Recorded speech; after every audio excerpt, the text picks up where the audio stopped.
Good morning, everyone. Thank you. Thank you. My heart is full of everything that has come before this moment in this service today. Blessing our media team who are working so hard. And I just feel it in my heart, the blessing that they are bringing to us all, and the care and the love that they're expressing for Dale, for this beautiful music that fills and overflows us into the space of the Spirit. For the Matzah sisters in their new, expanded, more diverse and fuller form of the blessing of this year. We have always loved and enjoyed you, and this year, even more fully, heard your message of freedom from bondage and opening to the aliveness within us all. We carry all of this message together in oneness and holiness. This is spring. This is renewal. This is Passover. It is Easter. It is love, and it is always the rebirthing of consciousness available in every moment. So through gratitude, through this feeling of overflow, we allow ourselves to just participate in the overflow, the fecundity, the fertility of spring.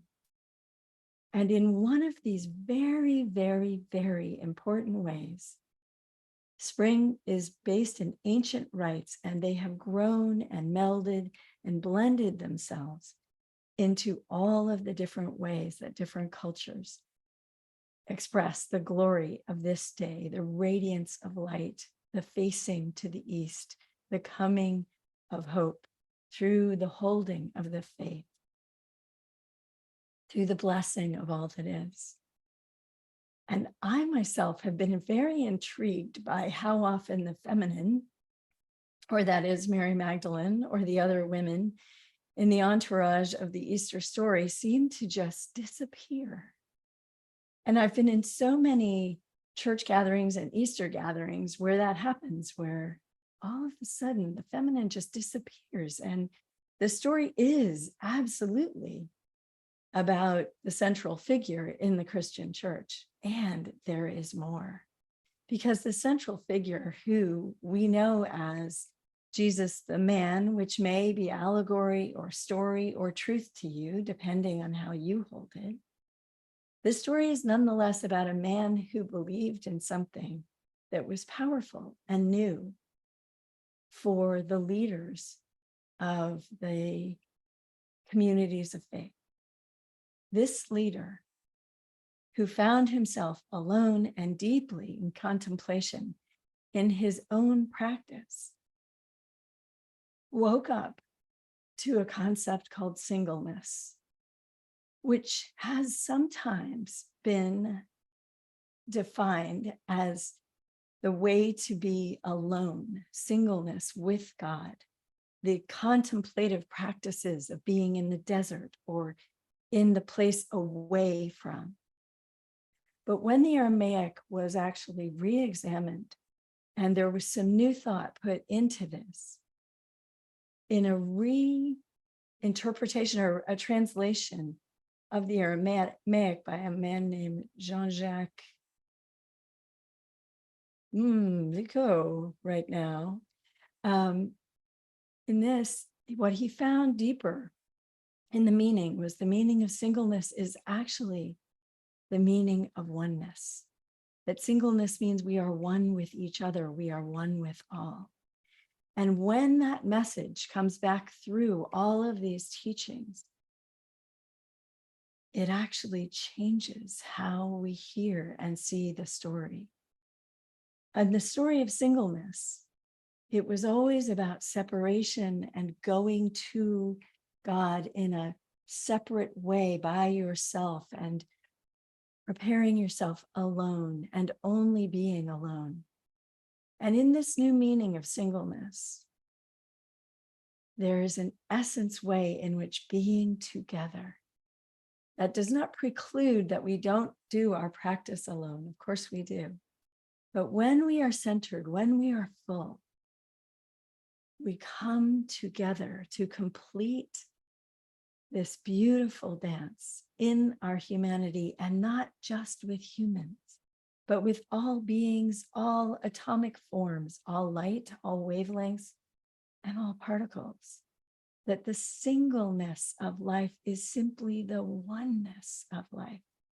And so in the stories and the great teachings that came through the Easter story and the teachings of Jesus, the consciousness of oneness is born. That is not belong to anyone. It belongs to us all. And you heard it in the words of the Matzah sisters this morning, so beautifully expressed by the blessings that come through the cup of wine or grape juice. So today, what we're going to talk about is this fascinating idea that Mary Magdalene was the essence of the combining of the masculine and the feminine energies in the story and the unfolding of the life of Jesus, that the women in his entourage, the apostles that were women, were, if nothing, possibly even more of them than men. They certainly were there from the beginning. And all of this can be traced back historically. So as we opened this idea that, yes, there is this magnificent story of this man who went to the cross, and we get so much meaning from that.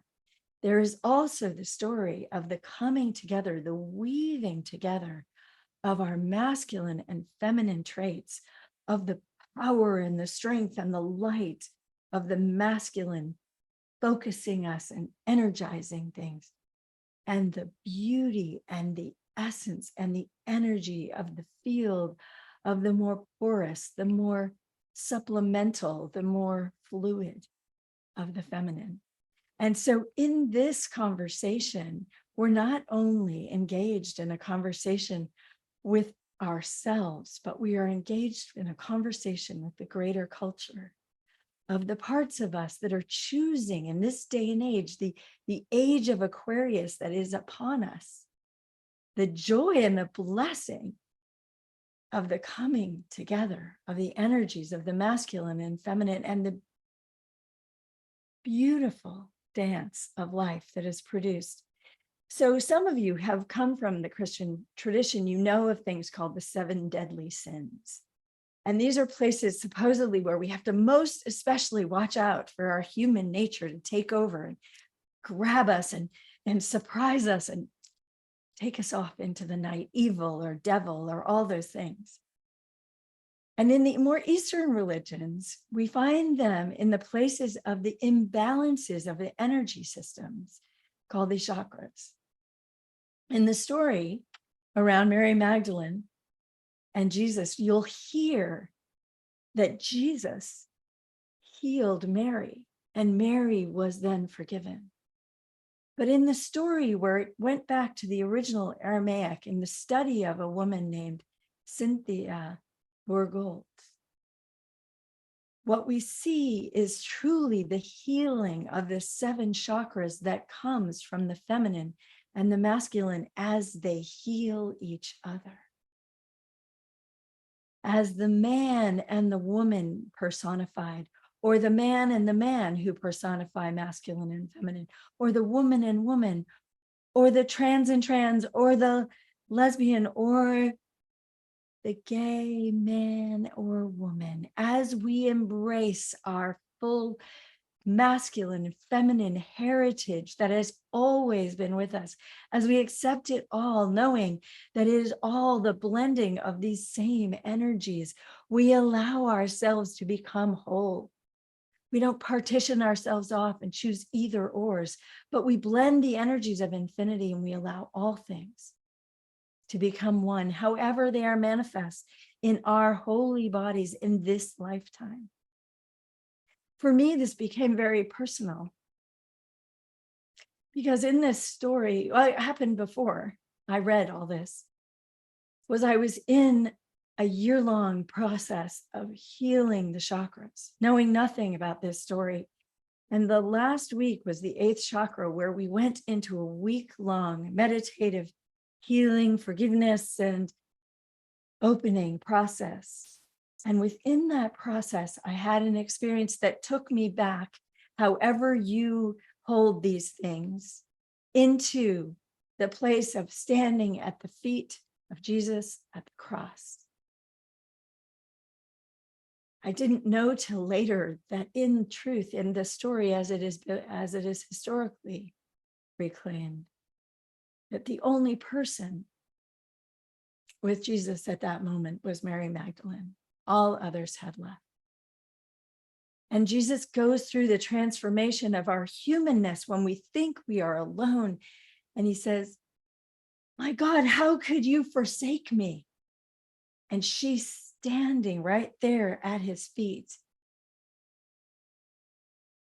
And the story as it unfolds, he remembers in his outburst, in his outcrying, he feels the rushing in of the Spirit. When we claim what's true for us, when we say we're in pain or sorrow or sadness or suffering, when we claim what's true and we allow the Spirit of love to come within us, the opening is into my hands, into thy hands, I commend my spirit.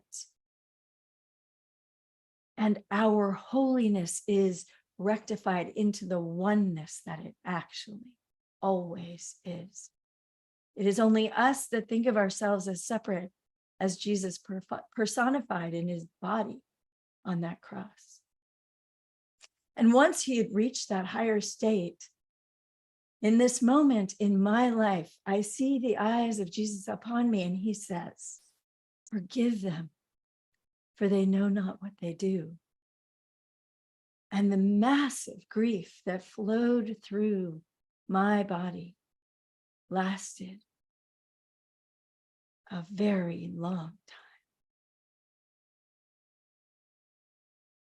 Somehow, some archetype, some full experience, some past life of this whole dramatic story of humanity and the coming together of the masculine and feminine, the holiness of the remembrance of our wholeness and sacredness in the combined journey of one loving life. That however it manifests in our physical body is always us coming home to the true value of the blessings of all the power, all the love, all the compassion, all the grace. And so, as Cynthia Bourgault puts forth in her book, through the study of the Magdalene works and through the study of the historic works in Aramaic, that when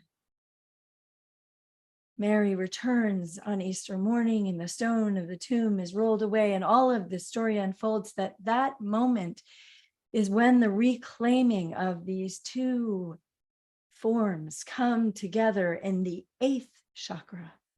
The 7 deadly sins, quote unquote, the 7 chakras have been healed. And now we are able to be one always in the united power of love. There is no separation between us even in our humanity. As we walk upon this planet in heavenly thinking, in 8th chakra, in the holiness of bringing that to this world, we walk peacefully, we walk gently, we are beneficial blessings on this planet. We gather all the lessons and teachings of the wisdom traditions of life, east, west, north, south, sun, moon, stars, sky, fire, water, earth, all traditions. Water. Everything is present, down to the last particle, into the vast galaxies of ever expanding life. We are full participants in any moment that we choose. We are here today to celebrate the reawakening to the truth, the reawakening to the holiness that we are, the sacred holiness that we always are. And all of these teachings, knowing that as the path continues to grow, we come together at the pinnacle point as one. From many cultures, many beingness, many expressions of our humanity, we are now one. And in this moment, in the light of this moment, all is possible. Peace on earth, love in our hearts, divine abundance, fullness, every body healed, every heart healed, every mind whole, every person fed, every galaxy expanded, all love in and through. As we stand in this place of knowing with source, with the source of life that is simply all of us as one, with our creation energy, we are one. Created in the image and likeness and energy of this great force, we are the vibration of the holiness of the being. This is the great promise revealed. And it is revealed within each and every one of us. There is no one that stands above the other, although some may speak, some may sing, some may write, some may bless in all different ways, through hugs, through hearts, through eyes, through hands. What is your ministry? What is your ministry of love? Knowing that you are the divine continuation of the wholeness and oneness that is the promise of the blessing of this world, that we wake up through the divine evolutionary process and we remember with the holy power of who we are, our nature as one. And so we turn together. We come together in our shared vision, our shared power, in our affirmation from this morning. We are full, fertile, and powerful. We have the power to become that which we become first and then becomes the world we live in.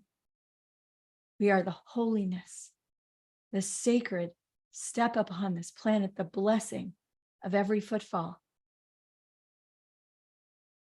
And in this sight, in the vision of the holiness that we are, the great light flows through and as us in our bodies, in our humanness, through our hands. Treat, and move our feet into this world with great love, following the great teachers that have come and gone from our lives, leaving their wisdom. All things with great love with Mother Teresa.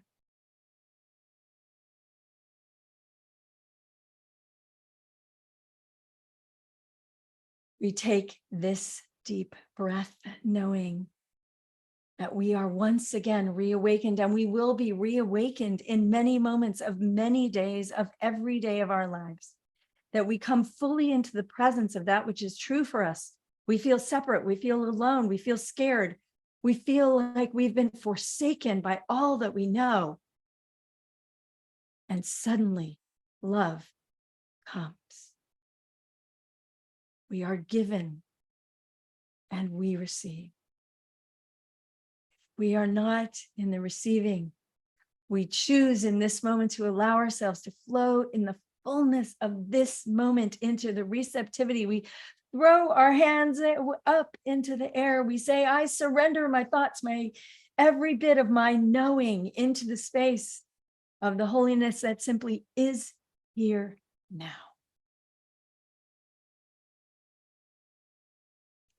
And from this place, we embrace this message through all the faith traditions, through all the pagan rites, through all the dancing and all the singing and all the drums and all the verse and all the sweetness and all the love and all the aspects of God that come through every bit of who we are sourced from and whose we are in every moment. We speak, we bless. We no longer have to work for it. It is simply us. As we open our mouths, the words of love flow through and as us. As we see the vision of holiness that each and every one of us are. Our heart blossoms with forgiveness. Each petal of the lotus opens free, easily releasing anything. Let only the good from the past, let only the love from my stories of the past, let all stories of the past be released. May my strength and power come through me, knowing that I have the entire universe, every being in the universe is behind me, whether they know it or not. In the creativity, in the bonds of love, we release our power, we express our power.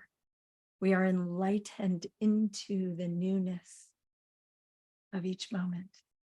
And we ground that in our world today. We exchange our old beliefs for the new knowing, the wholeness that comes from the being together in this Aquarian age, the diversity of who we are within ourselves and between each other, through and as each other, in the holiness of everything that is held in love.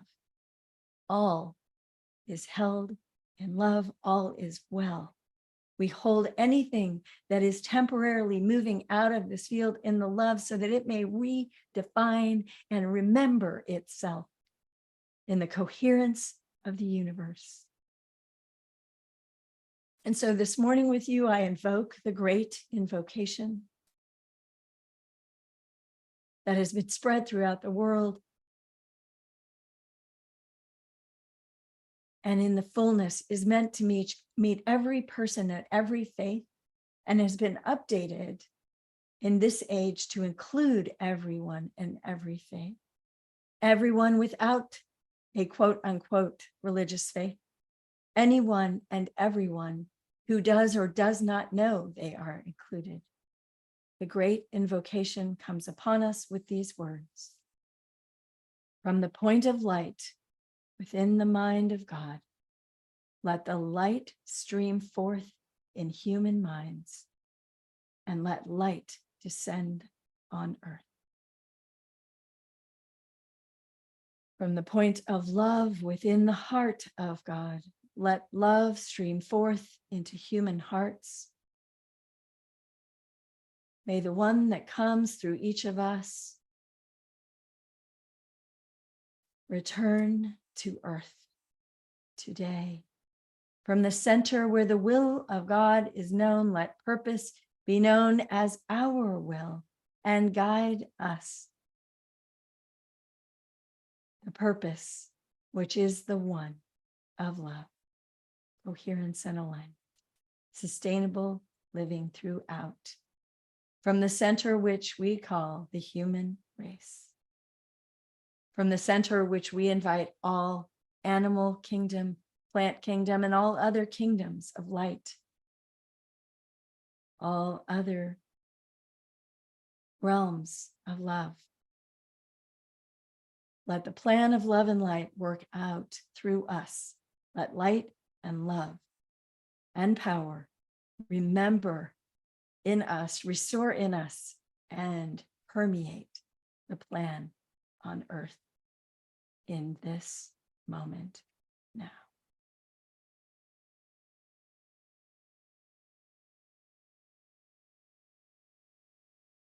And so we embrace ourselves in this community of love, knowing that all of this flow forward through and as us into this divine grace and holiness, which is the truth of love.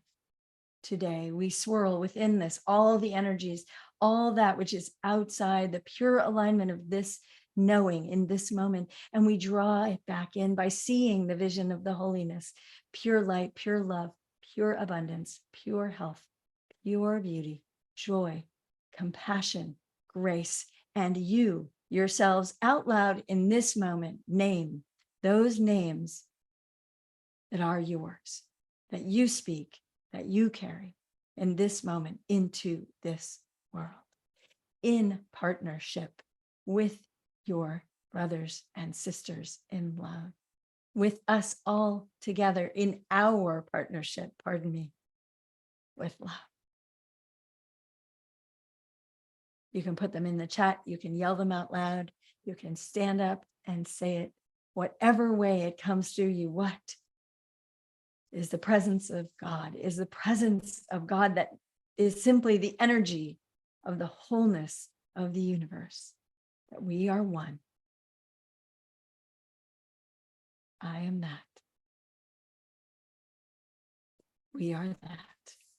And so it is. In the deepest, deepest gratitude for all that is alive through this knowing and through this field of light, we say together, and so it is. Amen. Thank you for being with us today on this beautiful day.